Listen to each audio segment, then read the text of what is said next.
एक दिन यमुना जी ठाकुर जी से बोली कि हमारे भैया आपसे मिलने आए हैं, मतलब ठाकुर जी के साले साहब। कौन है ठाकुर जी के साले? यमराज। ठाकुर जी ने कही, कहो भैया साले साहब कैसे आए? बोले, आप तो हमारा व्यापार बंद कराने के उम्मीद में हैं। आप तो चाहते हैं कि हमारा जो नरक है वहां के सब किवाड़ बंद हो जाएं। ठाकुर जी बोले, क्यों?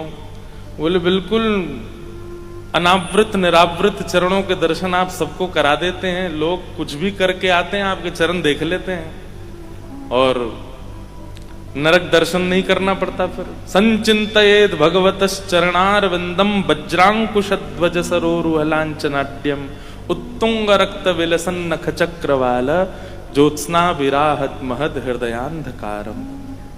कपिल देवूति संवाद में भगवान कहते हैं चरण दर्शन की महिमा कितनी है। तब यमुना जी और श्री यमराज जी के सुख के लिए ठाकुर जी ने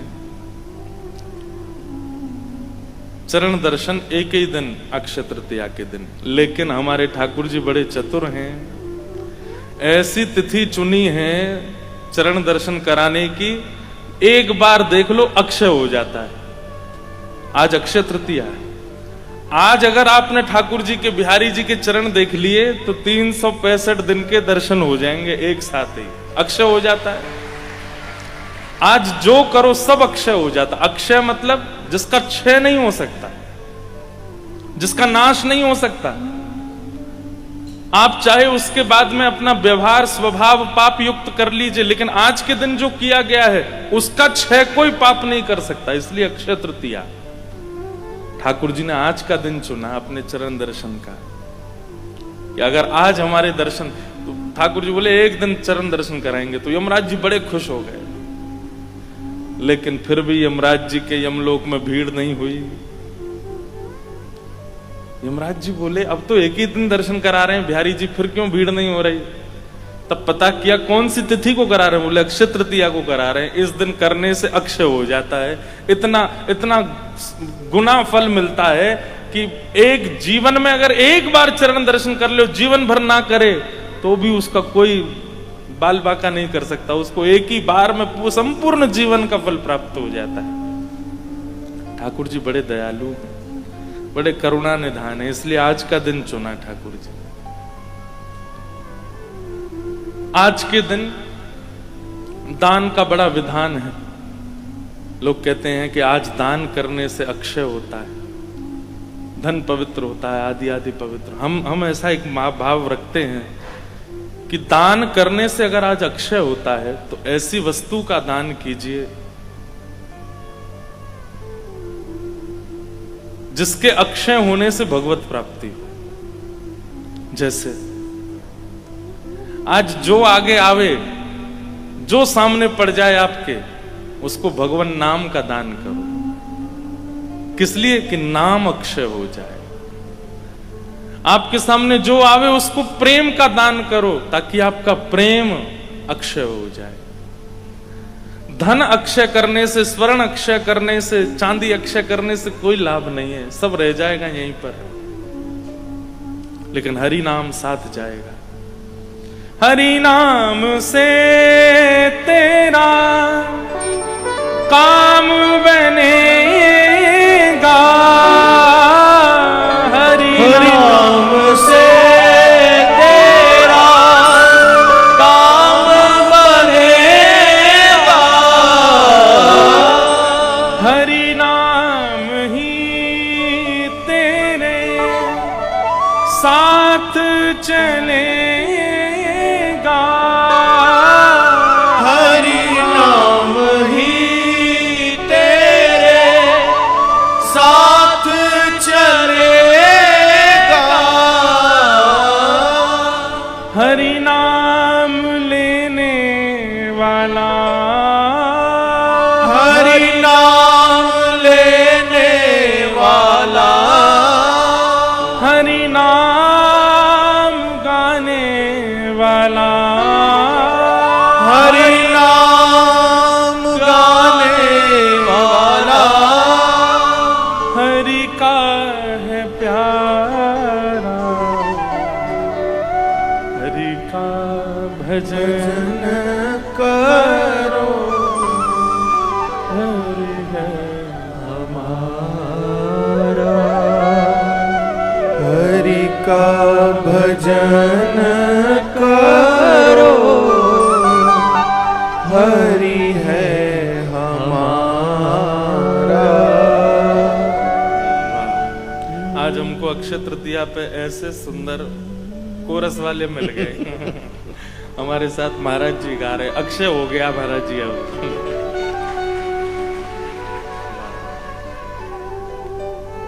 सौभाग्य है ऐसे महापुरुष जिनसे सदैव सीखा है, जिनसे सीखने को मिलता है। वो सन्मुख बैठ करके आपको सुन रहे हैं, आपको देख के प्रसन्न हो रहे हैं। इससे बड़ी कमाई और जीवन की कुछ नहीं हो सकती। तो आज अक्षय तृतीया है। धन धान्य तो दान रोज करना चाहिए, लेकिन आज तो नाम का दान करो, आज तो ज्ञान का दान करो, आज तो प्रेम का दान करो, ताकि वो अक्षय हो जाए। आज चाहे जो कोई कुछ कर दे, गुस्सा भी आ रहा हो, क्रोध करना नहीं, अक्षय हो जाएगा। नहीं तो गुस्सा नहीं करना, आज क्रोध नहीं करना, गुस्सा नहीं करना, किसी को डांटना नहीं, फटकारना नहीं। आज जो करोगे सब अक्षय होगा। किसी का मजाक मत उड़ाना, सब अक्षय हो जाएगा। आज तो भैया एक क्षण भी हरि स्मरण के बिना ना निकले, ताकि वो अक्षय हो जाए, वो अक्षय हो जाए। अंतिम श्वास तक हरि स्मृति बनी रहे, क्योंकि वही साथ रहने वाला है और कुछ साथ नहीं जाएगा। हमारा सौभाग्य है कि हम तो कथा कर रहे हैं और इतने सारे संतों की उपस्थिति में कर रहे हैं, इनकी साक्षी में कर रहे हैं। हे नाथ, बस यही कृपा करना कि ये भाव, ये वाणी की सेवा अक्षय हो जाए। बस यही करते रहें, उठते चलते फिरते बैठते गाते नाचते हरे हमेशा, बस ये अक्षय हो जाए। आप सबको बहुत बहुत शुभकामना। आज नवदा भक्ति महोत्सव का तृतीय दिवस और तृतीय भक्ति श्रवणम कीर्तनम विष्णु स्मरणम पाद सेवनम अर्चनम वंदनम दास्यम सख्यमात्मनिवेदनम। आज की जो भक्ति है वो है स्मरण भक्ति। आहा,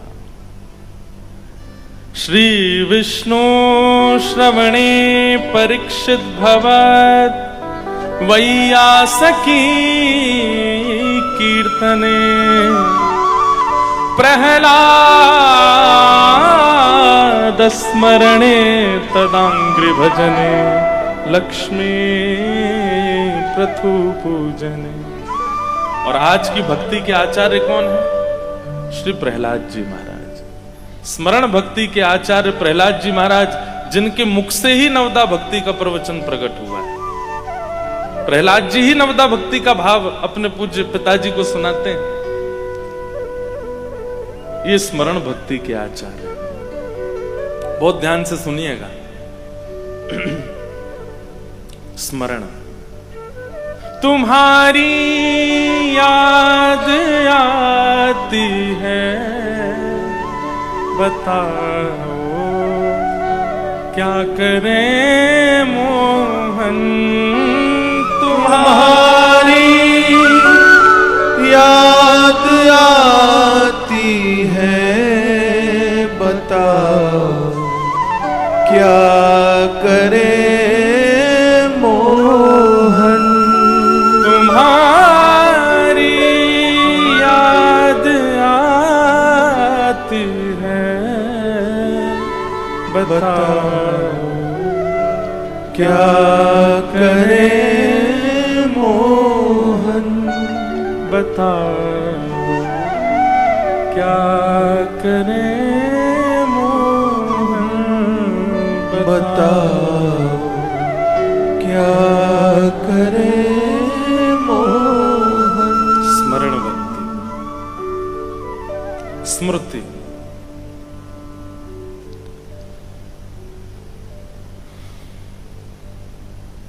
नवदा भक्ति में कुछ भक्ति ऐसी हैं जिनके लिए प्रयास और परहेज ये दोनों करने पर भी कई बार सफलता प्राप्त नहीं होगी, और उनमें से एक भक्ति है स्मरण भक्ति। परहेज भी हम बता देंगे, प्रयास भी आप कर लेना, लेकिन ये तो उनकी इच्छा से ही हो सकता है। स्मरण भक्ति के आचार्य हैं श्री प्रहलाद जी महाराज, जिन्होंने कभी ठाकुर को देखा नहीं है, लेकिन बाल्यकाल से ही अपने गर्भ में मां के जब नारद जी महाराज के प्रवचन सुने, भक्ति भाव सुने, जन्म लेते ही उनके चित्त में वो भक्ति के बीज अंकुरित हो गए। एक बात बहुत ध्यान से सुनिएगा, कल मुझे एक पत्र भी आया था, मैं उसका उत्तर नहीं दे पाया। उसमें लिखा था हमारे घर में मांस भी बनता है, हमारे माता पिता विपरीत हैं, ऐसा है, सब कुछ है, महाराज जी आप बताओ कैसे भजन बने। स्मरण भक्ति का पहला एक नियम जान लीजिए, शिकायत नहीं करनी है। ठाकुर जी से कोई शिकायत नहीं, चाहे जैसी स्थिति मिली हो। प्रहलाद जी ने कभी कोई शिकायत की हो ठाकुर जी से? नहीं, शिकायत किसी भक्त ने नहीं की। वो तो व्याज स्तुति होती है कि हम ठाकुर जी से थोड़ी, जब प्रेम बहुत कर लिया जाता है ना, तो नोक झोंक करी जाती है। अगर भक्तिमती मीराबाई का कोई ऐसा पद है जहां वो ठाकुर जी से लड़ रही हैं या शिकायत कर रही हैं, तो इसका मतलब उन्होंने पहले बहुत प्रेम किया है ठाकुर जी से, इसलिए प्रेम की एक चरम स्थिति आती है तो शिकायत नहीं, थोड़ा सा प्रेमी के साथ में थोड़ी नोक झोंक हो जाती है, और वो प्रेम का स्वरूप है। पर प्रहलाद जी ने कोई शिकायत नहीं की। हे नाथ, मैं कैसे आपको बच सकता हूं? मैं तो राक्षस हूं, मैं आपको कैसे बच सकता हूं? मेरे पिता ही विपरीत हैं, मेरे भाई विपरीत हैं, मेरा परिवार विपरीत है। प्रहलाद जी के संपूर्ण कुल खानदान में एक भी ऐसा नहीं है जिसके बगल में बैठ करके प्रहलाद जी कीर्तन कर लें। ऐसी प्रतिकूल अवस्था, ऐसी प्रतिकूल व्यवस्था, लेकिन प्रहलाद जी ने फिर भी अपना भजन नहीं छोड़ा। कभी कभी हम लोग उन पे बहुत तरस आ जाता है हमको कि अरे बताओ, इनका तो ऐसा सब परिवार कुल है, फिर भी ये भजन नहीं छोड़ते, कथा सुनना नहीं छोड़ते। श्री प्रहलाद जी महाराज को देखिए ना, कभी कोई शिकायत नहीं की उन्होंने। विपरीत अवस्था, मैं कहा करता हूं, नाविक वो अच्छा नहीं जो अनुकूल धारा में नाव चला दे, नाविक तो वो अच्छा जो प्रतिकूल धारा में नाव को संभाल ले। और श्री प्रहलाद जी उस भक्ति में। अब देखो, प्रहलाद जी से एक दो चीजें सीखिए। पहली बात, शिकायत नहीं कि ठाकुर जी आपने, मैं क्या करूं, आपने मुझे ऐसा बनाया, आपने मेरा परिवार कुल खानदान सब ऐसा कर दिया, मैं कैसे भजन करूं? नहीं, कोई शिकायत नहीं। प्रहलाद जी महाराज नित्य अपने पिताजी को प्रणाम करते हैं, नित्य अपने भाई बंधुओं को वंदन करते हैं। और भागवत जी में वर्णन है कि श्री प्रहलाद जी महाराज दानव विश्वविद्यालय पढ़ने गए, वहां जाकर के दानवी विद्या भी सीखते हैं, लेकिन इन सब के बाद भी प्रहलाद जी के चित्त पर कोई असर नहीं हुआ। चित्त तो हरि का ही है।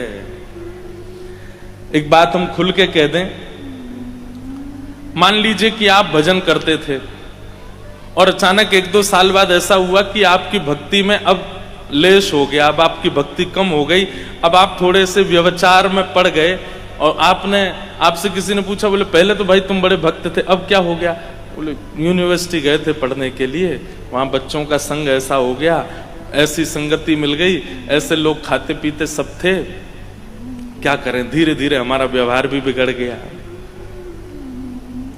इसका मतलब पता है क्या है? आपके हृदय को ठाकुर जी ने तब भी स्वीकार किया ही नहीं था। अगर किया होता तो चाहे जैसी स्थिति परिस्थिति हो जाती, आप अपने चित्त से ठाकुर जी का त्याग नहीं करते। एक सामान्य से प्रेमी की चर्चा, क्योंकि ये जल्दी समझ में आता है इसलिए ऐसे उदाहरण देने पड़ते हैं हमको। कोई प्रेमी अगर अपने प्रेमी को प्राप्त करना चाहता है तो माता से रूठ जाएगा, पिताजी विपरीत हो जाए, परिवार विपरीत हो जाए, कुल खानदान विपरीत हो जाए, चाहे उसके सामने अपने प्रेमी से भी लाख गुना योग्य, लाख गुना सुंदर व्यक्ति आ जाए, फिर भी वो स्वीकार नहीं करता।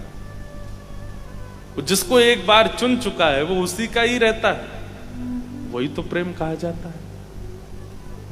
लेकिन पता चली कि हम जिससे प्रेम करते हैं उससे न ज्यादा पैसा वाला है ये, इसके संग रह लेंगे तो थोड़ा न ज्यादा हमको आगे भविष्य में कष्ट नहीं होगा, और फिर उसको हम छोड़ दें और वहां, तो ये प्रेम है। प्रेमियों की भाषा में इसको क्या बोलते हैं? बेवफाई। इसको क्या बोलते हैं? धोखा दे दिया। फिर बेचारा वो रोता है, देखना एक दिन तुमको पता चलेगा, आदि आदि सब बातें होती हैं।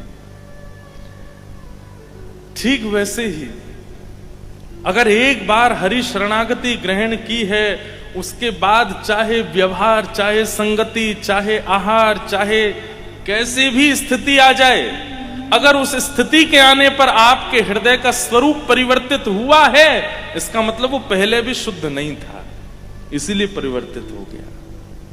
और अगर शुद्ध होगा तो महाराज अमेरिका की यूनिवर्सिटी में भी पढ़ाना, आपका व्यवहार नहीं बदलेगा, आपका चित्त स्वभाव स्वरूप नहीं बदलेगा।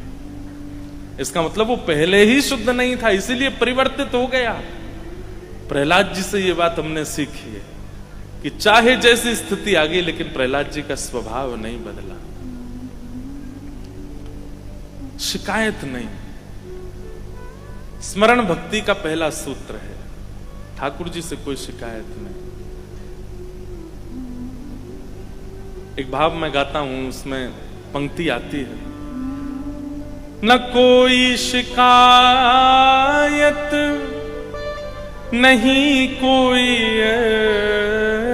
जी, कर लो करा लो प्रभु जो है तेरी मर्जी। न कोई शिकायत ना कोई अर्जी, कर लो करा लो प्रभु जो तेरी मर्जी। सुख दो या गम जो भी, सुख दो या गम जो भी, सुख दो या गम जो भी, सुख दो या गम जो भी, मैं प्रेम से सहूंगा, जहां ले चलोगे वहीं मैं चलूंगा, जहां ले चलोगे वहीं मैं चलूंगा। समर्पण, ये दूसरी बात। स्मरण भक्ति में पहले तो शिकायत नहीं, और स्मरण भक्ति में दूसरा समर्पण। ऐसा समर्पण ठाकुर जी के प्रति, तेरे फूलों से भी प्यार, तेरे कांटों से भी प्यार, तू जो भी देना चाहे दे दे मेरे करतार। तभी स्मरण भक्ति श्रेष्ठ हो सकती है। याद, स्मृति। महाभारत युद्ध जब मध्यस्थ ठाकुर जी ने गीता का ज्ञान दिया, तब अर्जुन को 18 अध्याय सुनाते हुए ठाकुर जी अंत में पूछते हैं, अर्जुन अब तुम्हारी स्थिति कैसी है? तब अर्जुन कहते हैं, नष्टप मोह स्मृतिर लब्धा, मेरा मोह नष्ट हो गया, मुझे स्मृति प्राप्त हो गई। स्मृति माने स्मरण, याद। स्मृति भी एक भक्ति है। एक बात बहुत ध्यान से सुनो, सब लोग इधर देखो। आप लोग नित्य नाम जप करते हैं, आप लोग नित्य तिलक लगाते हैं, नित्य अपने ठाकुर जी की सेवा करते हैं। अब एक चीज हमारी सुनो, सब अपने क्रम कीजिए जो आपके क्रम हैं, उसके बाद नेत्र बंद करके बैठिए। जब आप वृंदावन गए थे उस स्मृति को पुनः दोहराइए। जब आप जगन्नाथपुरी गए थे उस स्मृति को पुनः दोहराइए। जब आप श्रीनाथ जी गए थे उस स्मृति को पुनः दोहराइए। जब जोधपुर में एक उत्सव हुआ था, वहां संतों का आगमन हुआ, उस स्मृति को पुनः दोहराइए। वहां ये महाराज जी आए थे, उन्होंने ये बात कही थी, उस स्मृति को दोहराइए। यहां पर रामद्वारा में नवदा भक्ति महोत्सव हुआ, इस स्मृति को दोहराइए। संपूर्ण स्मृतियों का एक बार चिंतन कर लिया कीजिए। ये स्मरण भक्ति का एक स्वरूप है। बोलो गंगा मैया की।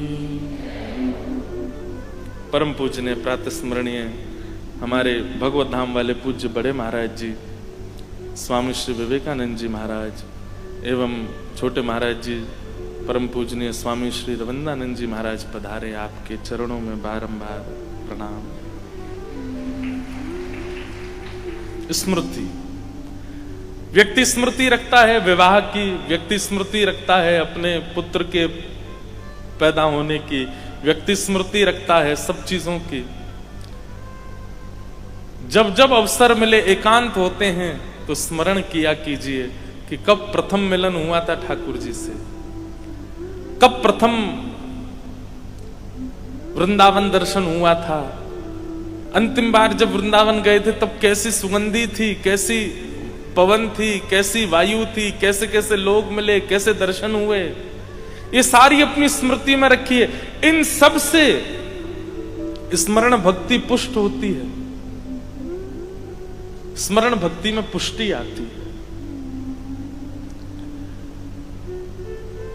हम लोग याद रखते हैं पर उसका नित्य चिंतन नहीं करते, नित्य स्तवन नहीं करते, नित्य स्तवन नहीं होता। लिख लीजिएगा, अपनी भगवत दर्शन और धाम दर्शन और संत दर्शन की जो स्थिति है उसका नित्य चिंतन करो, नित्य स्मरण करो, नित्य याद करो। जब हुआ था उत्सव तो ऐसा हुआ था, तब ये हुआ था। कल जब हम नौका विहार कर रहे थे तो आपके तन को, पंच इंद्रियों को, आंख, नाक, कान, जीव और त्वचा, इनको जो जो अनुभव हुआ वो सब आपकी स्मृति में आना चाहिए। और स्मृति में आते एक दिन ऐसा आएगा कि आपकी स्मृति में जैसे चिंतन आप करोगे वो घटना आपके तन के साथ घटने लगेगी। बहुत ध्यान से सुनिएगा, ये बहुत अच्छा सूत्र हम दे रहे हैं आपको। नित्य अपनी सद स्मृतियों को चिंतन किया कीजिए। हमने सुना है श्री रैदास जी महाराज, रैदास जी के चरित्र में ऐसा भाव आता है महाराज जी कि जब उनको ठाकुर जी प्राप्त हो गए और उनकी सेवा करते थे तो रैदास जी खूब भ्रमण करते थे, सब जगह धाम जाते थे, सब जगह दर्शन करते थे। ठाकुर कभी बद्रीनाथ गए, कभी द्वारिका गए, तीर्थों में ही भ्रमण करते रहते थे। लेकिन जब से उनके ठाकुर जी की सेवा विराजमान हुई घर में तो सब जगह ठाकुर जी को ले जाना संभव नहीं हो पाता, प्रसाद और शुद्धि की व्यवस्था नहीं हो पाती थी। तो रैदास जी क्या करते, अपने ठाकुर जी को तैयार करते और तैयार करके मन विचार करते, जय जय आज कहाँ चलोगे घूमबे, चलो आपको बद्रीनाथ दर्शन करा लाते हैं। तो अपनी कुटिया की एक खिड़की के ऊपर लिख देते थे श्री बद्रीनाथ धाम, और अपने ठाकुर जी की चौकी उठाते, 2-4 बार बीच में घुमाते और श्री बद्रीनाथ धाम में ले जाके, ओ हो बद्रीनाथ आ गए, क्या ठंडी बिहार चल रही है ठाकुर जी, देखो बर्फीले पहाड़ चारों ओर, अलकनंदा जी बह रही हैं, कितना सुंदर लग रहा है। आज पूरे दिन बद्रीनाथ में विराजे। उस दिन सामग्री भी वो बनती थी जो शीतकाल में पाई जाती है, शीतकाल की सामग्री, ठंडी सामग्री नहीं। स्वेटर पहन करके घूम रहे हैं, शॉल ओढ़ रखी है, ठाकुर जी को भी शॉल पहना रखी। जेठ के महीना में भीषण गर्मी है बाहर कुटिया के, लेकिन भीतर तो महाराज उनका बद्री। और इसका ऐसा उनके साथ में प्रभाव होता था, कभी कभी भयंकर ग्रीष्म ऋतु में गांव के लोगों को सर्दी लगने लगती, कांपने लग जाते। बोले क्या करें? बोले जून जुलाई का महीना, जेठ का महीना चल रहा है, इतनी सर्दी क्यों? जरूर रैदास जी अपने ठाकुर जी को केदारनाथ ले गए होंगे आज, इसलिए पूरे गांव में सर्दी आ गई है आज। उनके ठाकुर जी की जहां स्थिति होती थी वैसी स्थिति पूरे गांव की होने लग जाती थी। हम कह रहे हैं गांव की तो नहीं होगी, लेकिन अगर कोई एक भक्त जोधपुर में ऐसा हो जाए, सब उसके घर के बाहर, भैया आज तू एक काम कर, बद्रीनाथ का चिंतन कर ले, बहुत गर्मी पड़ रही है बाहर, पूरे जोधपुर में लेकर हवा तो चल जाए। स्मृति भक्ति में, स्मरण भक्ति में ये सामर्थ्य है कि आप जो स्मरण करेंगे वो आपके तन के साथ घटने लगेगा। इसी को हमारे वृंदावन में महाराज जी मानसी भक्ति कहते हैं, जहां हमारे ब्रज के निकुंज उपासी संत वैष्णव जन नेत्रबंद करते हैं, और नेत्रबंद करते ही ध्यान करते हैं, सुंदर सघन कुंज है, यमुना जी बह रही हैं, आहा सुंदर मोगरा के इत्र डारे गए हैं रज में, खस के इत्र लगाए गए हैं रज में, ऐसी सुगंधी आ रही है। कुंज निकुंज में सुंदर मोगरा के पुष्पों से सजावट की गई है, ठाकुर जी का रत्न जटित सिंहासन विराजमान है, उस पर चंदन के छींटे पड़े हैं। प्रिया प्रियतम दोनों ऐसी पीतांबरी नीलांबरी पहन करके, पामन में नूपुर धारण करके मधुर चाल से चलते आ रहे हैं, छत्र चमर लेकर के सखियां चल रही हैं। और हमारी सेवा क्या है? बोले हमको आज ठाकुर जी ने सेवा दी, अब दूर खड़े है कि पंखा जलो, हम पंखा जल रहे हैं और ठाकुर जी हमारी सेवा स्वीकार कर रहे हैं। आप निश्चित मानिए, हमारे ब्रज के जो संत मानसी सेवा में जाते हैं, जब वो चिंतन करते हैं और चिंतन करते ही उनके भाव में आता है कि यहाँ रज में आज मोगरा का इत्र है, वो जिस कक्ष में बैठे होते हैं वहां अपने आप मोगरा की सुगंधी आने लग जाती है। वो यदि विचार कर लेते हैं कि आज सुंदर आकाश में घनघोर बादल छाए हैं और रिमझिम वर्षा हो रही है, तो भले ही बाहर बादल ना हो, लेकिन उनके वस्त्रों पर, उनके मुखार बिंद पर, उनके केश पर छोटे छोटे बिंदु प्रकट हो जाते हैं, मानो जैसे सच में वर्षा हो रही हो। स्मरण भक्ति सामान्य नहीं है।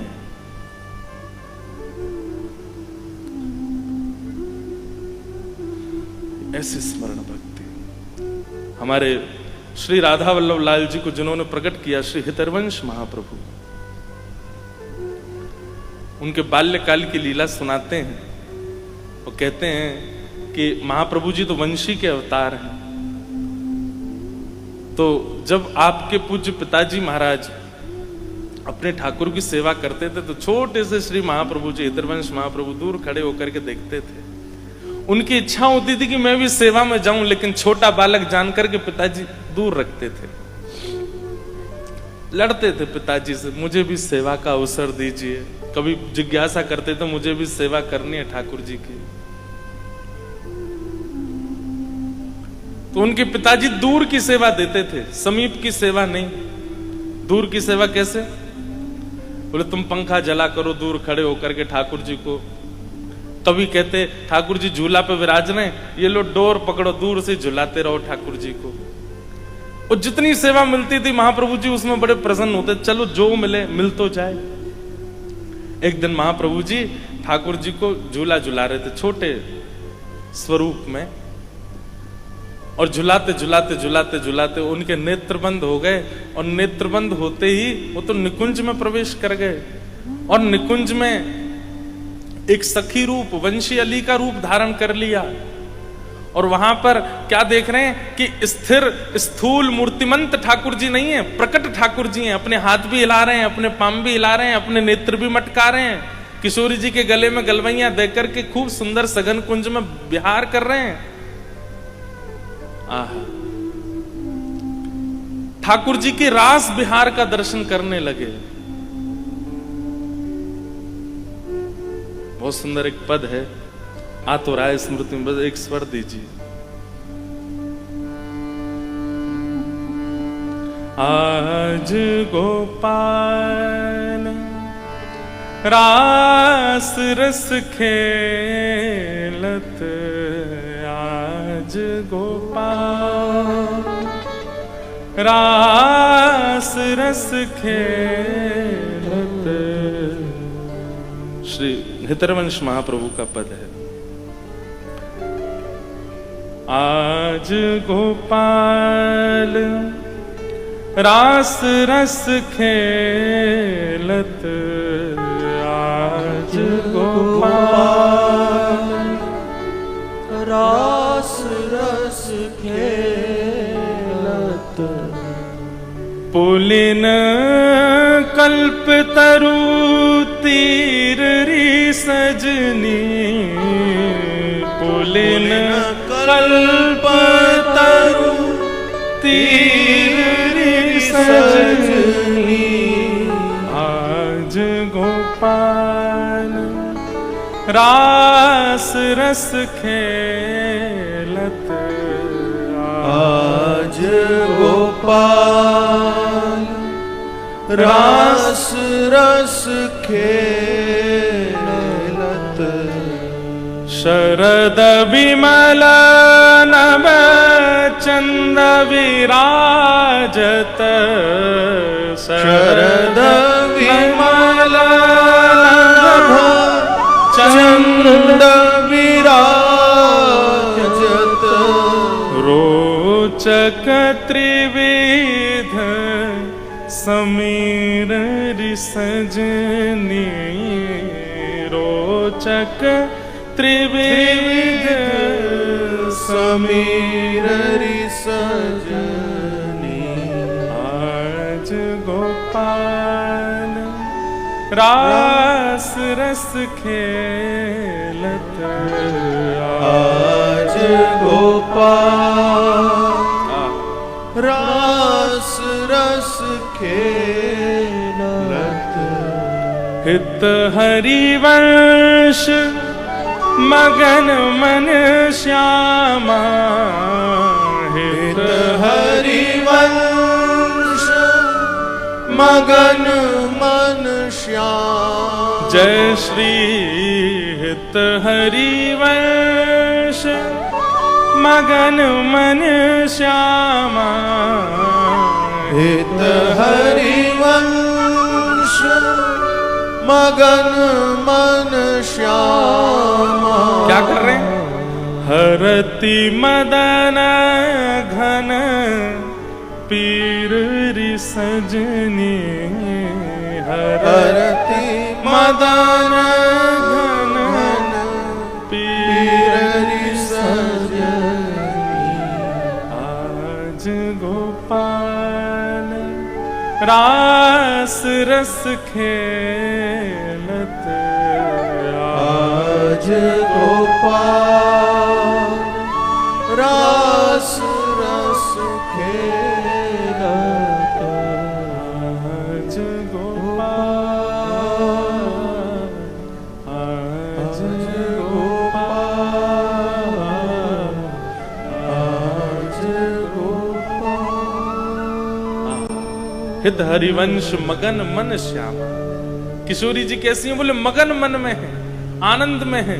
क्यों? ठाकुर जी कर क्या रहे हैं? बोले हरत मदन घन पीर रि सजनी। सबके चित्त के काम पीड़ा का नाश कर रहे हैं ठाकुर जी अपने नृत्य के द्वारा। अरे भाई, कोई सुंदर श्रृंगार करके आवे, वस्त्र आवरण धारण करके आवे, उसके प्रति इच्छा प्रकट करते हैं। पर ठाकुर जी तो ऐसा नृत्य करते हैं रास में कि उनके रूप लावण्य को देख करके चित्त में जो काम पीड़ा है वो भी नष्ट हो जाती है। ऐसे ठाकुर जी यमुना तट पर रास कर रहे हैं। अब ये क्या है? प्रत्यक्ष में तो हितवंश महाप्रभु झूला झूला रहे हैं ठाकुर जी को, लेकिन नेत्रबंद हो गए और मन से स्मृति किसकी कर रहे हैं कि ठाकुर जी तो रास विहार कर रहे हैं और मैं भी एक वंशी अली गोपी हूं, ठाकुर जी के साथ रास कर रही हूं। स्थिति ऐसे होने लगी कि झूला झुलाते झुलाते श्री महाप्रभु जी को प्रश्वेत के बिंदु प्रकट होने लगे, क्योंकि नृत्य कर रहे हैं तो नृत्य में पसीने आ रहे हैं। हाथ से डोर छूट गई ठाकुर जी की, बस हाथ धीमे धीमे चल रहा है, डोर छूट चुकी है। अब इतनी सुंदर लीला है महाराज। अप्रत्यक्ष मानसी भाव में, स्मृति भक्ति में तो ठाकुर जी रास कर रहे हैं, लेकिन प्रत्यक्ष में सामने ठाकुर जी झूला झूल रहे हैं। सावन को महीना है और सावन में ठाकुर जी झूला काहे को झूले? क्योंकि सावन में हवा नहीं चलती, घनघोर बादल छा जाते हैं तो उमस जैसी होती है, इसलिए सखियां झूला झुलाती हैं ताकि ठाकुर जी को हवा लगे, ठाकुर जी को सुख मिले। सामने झूला पे बैठे हुए ठाकुर जी किशोरी जी तो कहने लगे, हे श्री जी, हे श्यामाजू, मुझको तो बड़ी गर्मी लग रही है, ये हरिवंश बालक तो झुला ही रहे हो। किशोरी जी बोली, पता ना है, वो तो रास की भूमिका में चलोगे और रास को स्मरण कर रहे हो, देखो रास कर रहे हो, आपके हाथ पकड़ करके झूम रहे हो, वो तो स्मृति भाव में चलोगे और स्मरण भक्ति में चलोगे, अब हमारी सेवा कैसे होगी। ठाकुर जी बोले, मुझको तो गर्मी लग रही, मैं क्या करूं। किशोरी जी बोली, अब कछु तो करो, गर्मी तो मुझको भी लग रही है। सो इतने में प्रत्यक्ष ठाकुर जी जिनकी सेवा होती थी वे सचल हो गए और सचल होकर के अपने झूला से नीचे पाम लटका लिए और अपने पैर के अंगूठा से टेक दे दे करके झूला झुला रहे हैं, अपने आप को स्वयं ही झुला रहे हैं। क्योंकि किशोरी जी को भी श्रम है, क्योंकि हरिवंश बालक तो स्मृति स्मरण भक्ति में चलोगे हो। यहां ठाकुर जी पैर से टेक दे दे करके झूला आगे पीछे कर रहे। किशोरी जी तो बड़ी प्रसन्न, हाँ अब ने एक सांस आई, अब ने एक हवा लगी, लेकिन ठाकुर जी तो और थक गए, पहले पसीना आ रहा और ने पामन ते जोर जोर ते झुलाने लगे तो और थकान है गई। सो ठाकुर जी ने कहा कि अपनी पीताम्बरी के सब्र छोड़ जो बांधवे के हूं में वो सब खोल लिए और पीताम्बरी उतार करके अपनी माला वाला उतार करके सब धर दें। बोले, मुझे तो बड़ी गर्मी लग रही है, कहा करूं। ठाकुर जी जोर जोर से झूला झुलाने, इतने में ही महाप्रभु जी के पिताजी आ गए भीतर, और जैसे ही पिताजी का आगमन हुआ ठाकुर जी दौड़ करके बिना अपनी पोशाक धारण किए यूं जाकर खड़े हो गए। पिताजी ने आकर के जब देखा तो क्या देख रहे हैं कि हरवंश बालक केवल अपने हाथ को चला रहे हो, हाथ से डोर छूट गई है, लेकिन झूला अपने आप चल रहा है और ठाकुर जी अपनी पीताम्बरी आदि उतार करके और बिल्कुल अपने स्वरूप में खड़े हैं। लेकिन वो इस भेद को पहचान नहीं पाए कि हुआ क्या था यहां पर, ये झूला अपने आप चल कैसे रहा है। स्मरण भक्ति, स्मरण भक्ति में आपका तन कहीं भी हो सकता है, स्मरण भक्ति में आपके आसपास का व्यवहार कैसा भी हो सकता है, स्मरण भक्ति में आपके आसपास के लोग विचित्र हो सकते हैं, परंतु आपकी स्मरण भक्ति में यदि ताकत होगी तो आप देह से चाहे जहां बैठे हो, हृदय से, आत्मा से, मन से आप वृंदावन पहुंच जाओगे और वहां पर लीला का अनुभव करने लगोगे। स्मरण भक्ति में इतनी शक्ति है, आप जोधपुर में बैठ करके केवल ध्यान लगा करके अनुभव कर सकते हैं कि आज श्रीनाथ जी ने कैसी पोशाक धारण की होगी, आज वृंदावन बिहारी लाल जी का कैसा बंगला मनोरथ हो रहा होगा, आज श्री राधारमन लाल जी में कैसी विशेष सेवा हो रही होगी। ये जोधपुर में बैठे बैठे आप स्मरण भक्ति से कर सकते हैं। ये कोई चमत्कार नहीं है बंधुओं, चमत्कार के रूप में इसको मत लीजिएगा। इसका अभिप्राय ऐसा है कि स्मरण भक्ति इतनी पुष्ट हो जाती है, फिर आप जो विचार करते हैं वैसा ही हो रहा होता है वहां पर। ये कोई चमत्कार नहीं है। आपने अगर विचार कर लिया कि आज राधा वल्लभ जी ने पीली पोशाक पहनी हो तो पीली ही पहनी होगी, स्मरण भक्ति इतनी तीव्र हो जाती है, फिर आपकी स्मृति में वही आता है जो है, उसके अलावा कुछ नहीं आएगा। पर इस स्मरण भक्ति को पुष्ट करना होगा और इसकी पुष्टि के लिए शिकायत नहीं, इसकी पुष्टि के लिए पूर्ण समर्पण ठाकुर जी के प्रति, और इसकी पुष्टि के लिए नित्य, जिस प्रकार दवाई बेनागा ली जाती है वैसे नित्य दवाई औषधि के रूप में नित्य सत्संग हो, नित्य। और सत्संग में भी ठाकुर जी की लीला का चिंतन, लीला का स्तवन, कोई ब्रज लीला, कोई रास लीला, कोई भाव लीला, ठाकुर जी की लीलाओं का। और अगर सत्संग श्रवण में नहीं मिलता, ऐसा हो नहीं सकता, इतने आधुनिक यंत्र आप सबके पास, फोन है, रोज सत्संग मिले ना मिले ऐसा हो नहीं सकता। आप नित्य कर सकते हैं, नित्य सत्संग करना है।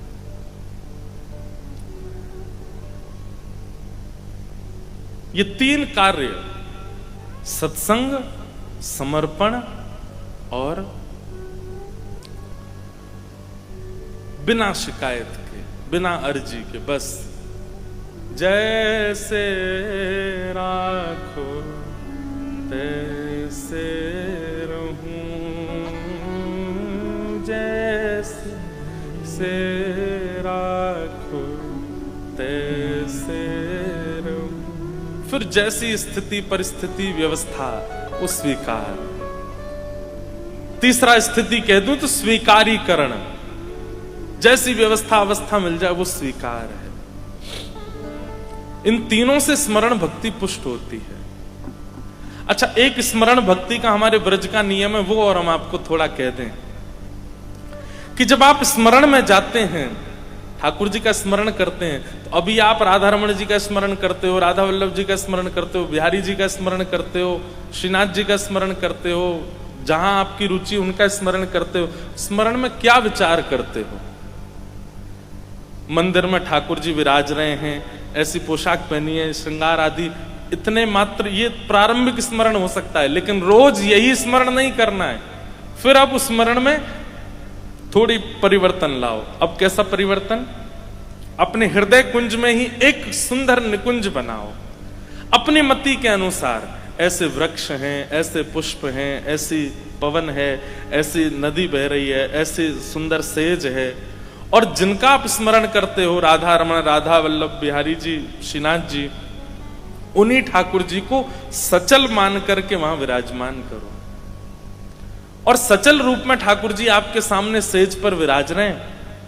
उसके बाद अपने गुरुदेव का स्मरण करो। हमारे गुरुदेव कौन? जिनकी कृपा से हम ये सब भाव धारण कर रहे हैं, जिन्होंने हमें नाम दीक्षा, गुरु दीक्षा एवं दिशा प्रदान की, उन गुरुदेव का भी एक आसन लगा दो। बहुत ध्यान से सुनिएगा, बिना गुरुदेव को आसन पधराए यदि आप स्मरण भक्ति में जाएंगे, मानसी भक्ति में जाएंगे, तो हो सकता है आपसे अपराध बने। इसलिए गुरुदेव को वहां विराजमान कर दो, गुरुदेव हमारे बैठे, और उसके बाद स्वयं की जो सेवा आप करना चाहो वो सेवा ठाकुर जी से करो, वार्ता करो, ठाकुर जी की कुछ सुनो, अपनी कुछ सुनाओ। सखा भी आए, मधुमंगल श्रीदामा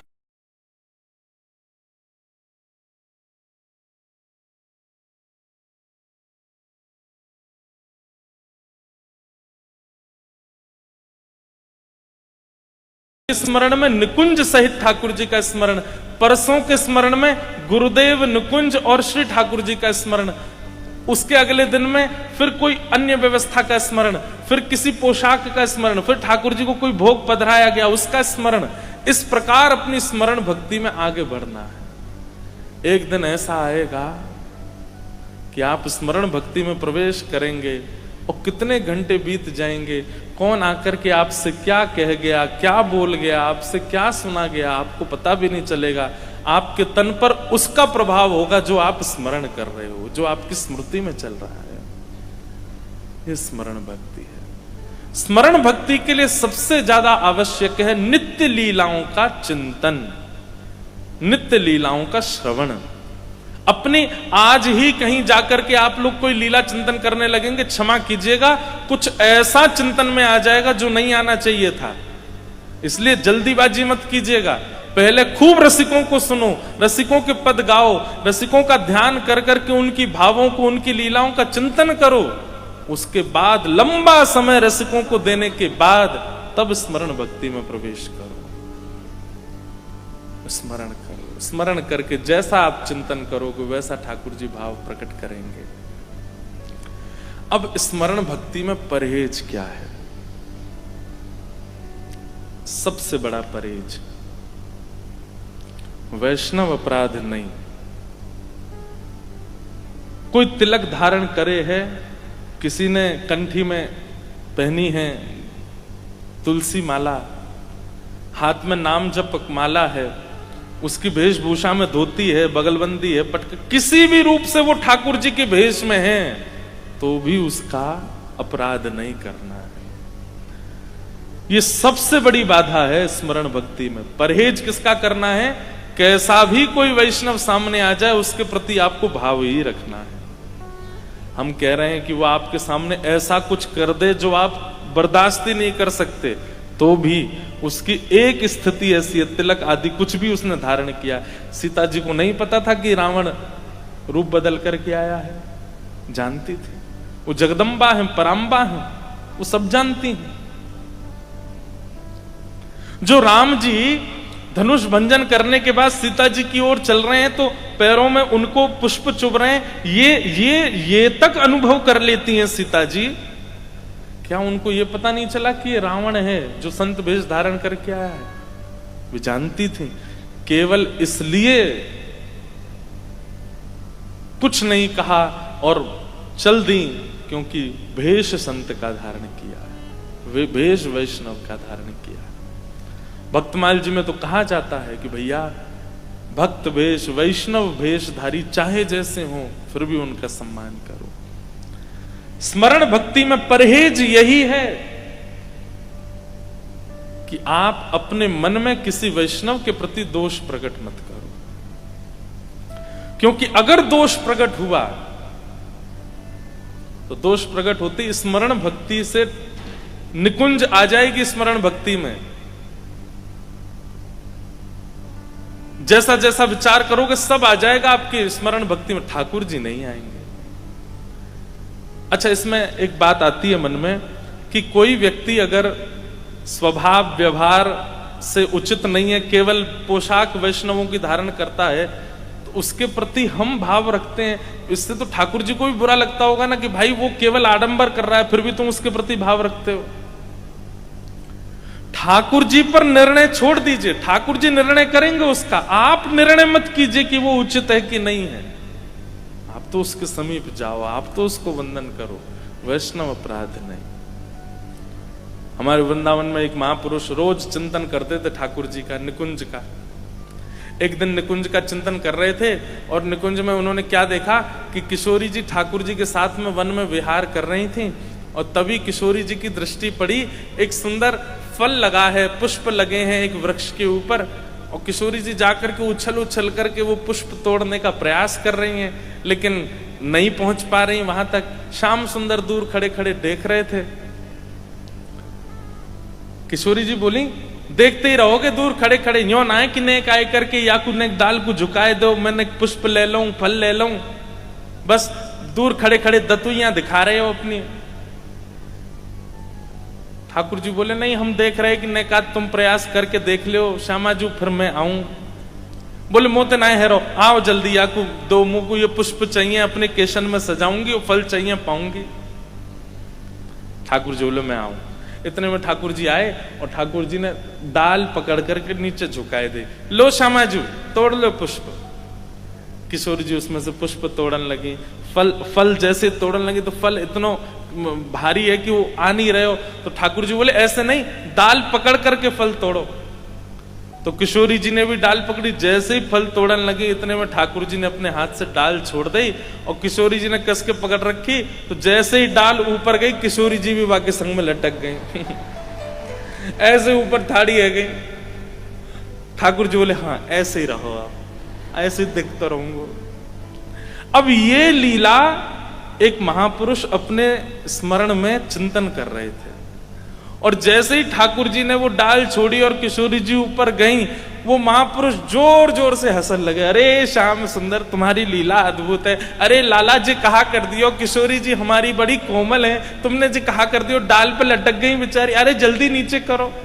अब वो जोर जोर से हंसे, हंसते हंसते नेत्रों से आंसू आवे। विचार कीजिएगा, इधर देखो, विचार कीजिएगा। वे तो केवल लीला स्मरण करके हंस रहे थे, लेकिन तभी सामने से एक ब्रजवासी जा रहा था, उसका एक पैर नहीं था और थोड़ा वो ऐसे अचक के चल रहे थे, और तभी ये महापुरुष हंसने लगे।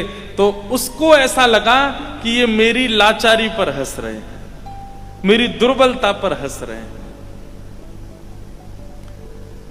उनके मन में जैसे ये भाव आया, मेरी दुर्बलता पर हंस रहे हैं, इतने में ही उन महापुरुष के चित्त में किशोरी जी ऐसी डाल पे खड़ी हैं और ठाकुर जी नीचे से हंस रहे हैं। बस यही दृश्य दिखते दिखते दिखते ठाकुर जी और किशोरी जी अंतर्ध्यान हो गए। क्यों अंतर ध्यान हुए? क्योंकि वैष्णव अपराध बन गया। अब वो बाबा इतनी चिंता में आ गए, बोले अरे ये लीला अधूरी कैसे रह गई, ये लीला यहीं पर विश्राम क्यों हो गई, ये आगे लीला का विस्तार क्यों नहीं हुआ? नेत्र बंद करके चिंतन करने लगे, ठाकुर जी से निवेदन करने लगे, हे श्याम सुंदर आप कहां चले गए, किशोरी जी कहां चली गई, आप दोनों अंतर ध्यान क्यों हो गए? ठाकुर जी नहीं आए। सोचो, वर्षों की तपस्या, वर्षों की परिश्रम, वर्षों का ध्यान, वर्षों की जप, सब एक अपराध से सब नष्ट हो गया। खूब यमुना स्नान किए, खूब वृंदावन परिक्रमा लगाई, लेकिन पुनः स्मरण में ठाकुर जी नहीं आए। तब अपने गुरुदेव से जाकर के कहा, गुरुदेव ऐसे ऐसे सब लीला हुई, रोज ठाकुर जी चिंतन में आते थे, रोज ठाकुर जी स्मरण में आते थे, नित्य नित्य नूतन लीलाएं करते थे, कभी रुलाते थे, कभी हंसाते थे, लेकिन पतो ना कहा भयो ऐसो, परसों ऐसी लीला है रही, मैं जोर जोर ते हंस रहे हो, पतो ना मेरी हंसी ते बुरो मान गए कि कहा है गए और ठाकुर जी अंतर ध्यान है गए, अब मुंह को लीला दिख नहीं रही है। गुरुदेव ने तुरंत पूछा, बोले जब ठाकुर जी अंतर ध्यान हुए तो तुमने नेत्र खोल के देखा? बोले हाँ मेरे नेत्र खुल गए थे। बाहर क्या दिखा? बोले गुरुदेव कुछ नहीं, मैं बैठा था बस यही, और कुछ नहीं। बोले कोई व्यक्ति दिखा आसपास? तभी उन्होंने ध्यान से चिंतन कर, हाँ गुरुदेव एक व्यक्ति था, उसके एक पैर नहीं थे, वो लाचार थे, थोड़े से जा रहे थे आगे, थोड़ा लंगड़ा रहे थे। गुरुदेव बोले हो ना हो, तुम्हारी उस क्रिया से, तुम्हारी उस हंसी से उनको ऐसा लगा होगा कि तुम उनकी लाचारी पर हंस रहे हो, और वो कहीं ब्रजवासी होंगे, कोई वैष्णव होंगे, उनके बुरा मानने से ठाकुर जी तुम्हारे हृदय से प्रस्थान कर गए। जब तक वो तुम्हें क्षमा नहीं करेंगे तब तक ठाकुर जी नहीं आएंगे। क्या करूं गुरुदेव? बोले भंडारा करो, सबको निमंत्रण दो, और जितने वैष्णव में इसके दो ही उपाय हैं, या तो जिसके प्रति अपराध बना है वो तुम्हें क्षमा करे, और यदि वो तुम्हें अब नहीं मिल सकते हैं तो उनके बदले कम से कम 100 महापुरुष तुमको क्षमा करें, तब जाकर के वैष्णव अपराध दूर होगा। उन्होंने भंडारा कराया, भंडारा करा करके जितने महापुरुष पधारे सबको दक्षिणा प्रदान करें, और सबके चरणों में प्रणाम करके कान पकड़ के कहें मुझे क्षमा कर दो। और जैसे ही वो कहें क्षमा कर दो तो महापुरुष, अरे तुमने कुछ किया ही नहीं, क्षमा क्यों मांगते हो, इधर आओ। सब लोग अपने हृदय से लगा में उनको क्षमा करते गए। जब 100 वैष्णवों को प्रणाम करके क्षमा मांगी, और क्षमा मांग करके गुरुदेव को जाके कहा कि मैंने भंडारा किया, सबसे क्षमा मांगी, बोले अब जाओ यमुना स्नान करो, ब्रजरज लगाओ, नेत्र बंद करके देखो ठाकुर जी दिखते हैं कि नहीं। जैसे ही जाकर के स्नान करके रज लगा के ध्यान में बैठे, तुरंत क्या लीला प्रकट हुई कि ठाकुर जी नीचे खड़े खड़े हंस रहे हैं और किशोरी जी ऐसे डाल पर खड़ी हैं। पुनः वही लीला वहीं से प्रकट हो गई। अनुनय विनय करने लगे, हे ठाकुर जी किशोरी जी को नीचे बुलाओ। किशोरी जी बोले एक बार नीचे उतारो, तुम्हें बताऊंगी मैं। जैसे ही ठाकुर जी ने किशोरी जी नीचे उतारी, अब यहां तो ठाकुर जी डाल पकड़ के नीचे कर रहे थे, किशोरी जी ने देखी दोनों हाथ इनके व्यस्त हैं, इतने में ही यहां कमर में बंधी वही वंशी निकाल करके किशोरी जी भाज गई वहां से। अब ठाकुर जी पीछे पीछे डोल रहे, हे श्यामाजू मेरी वंशी दे दो, हे किशोरी जी मेरी वंशी दे दो। या वंशी मोरे प्राण बसत हैं, या बंशी मोरे प्राण बसत है, सो बंशी गई चोरी, सो बंशी गई चोरी। अब राधे रानी राधे रानी दे डारो बंशी मोरी, अब राधे रानी राधे रानी दे डारो बंशी मोरी। आहा, वो महापुरुष इतने प्रसन्न हो गए कि अब मेरे चिंतन में पुनः ठाकुर जी आ गए। तब से उन्होंने नियम बना लिया, वो इतने एकांत में बैठ करके भजन करने लगे कि कहीं मानसी में वो हंस भी रहे हो तो सामने से कोई देख ना लेवे, और कहीं ये ना विचार कर ले कि मुझ पे हंस रहे हैं। क्यों? क्योंकि वैष्णव अपराध एकमात्र ऐसा है जिसके कारण आपकी भक्ति की क्षति होती है, आपके भाव की क्षति होती है, आपकी स्मृति की स्मरण की क्षति होती है। पहले आप कथा सुनते थे, बहुत मन लगता था, लेकिन आजकल आपको नींद आने लग जाती है। इसका मतलब क्या है? कोई वैष्णव अपराध बना हुआ है आपसे। पहले आपका नाम जप बहुत बढ़िया चलता था, लेकिन आजकल आपको नाम जप में आलस आने लग गया है, ठाकुर जी की सेवा में आलस आने लग गया है। इसका मतलब कोई वैष्णव अपराध बना है आपसे। पहले ठाकुर जी की भोग सामग्री बहुत बढ़िया सिद्ध करते थे, लेकिन अब कभी चीनी ज्यादा हो जाती, कभी नमक तेज हो जाए, कभी मिर्ची तेज हो जाए, कोई वैष्णव अपराध बना है आपसे। इसीलिए सेवा में विघ्न आ रहा है। और सेवा में विघ्न तो चलो कई बार ऐसे ही आ जाते हैं, पर आपकी स्मरण भक्ति में यदि विघ्न आ रहा है तो इसका मतलब है कोई वैष्णव अपराध आपसे बना है। इसलिए स्मरण भक्ति का परहेज है, कोई वैष्णव अपराध ना बने। सब वैष्णवों के आगे हाथ जोड़ा करो, सबसे प्रार्थना किया करो, और बोल के जाके नहीं कहना कि हमें क्षमा करो, दूर से ही उनके चरणों में प्रणाम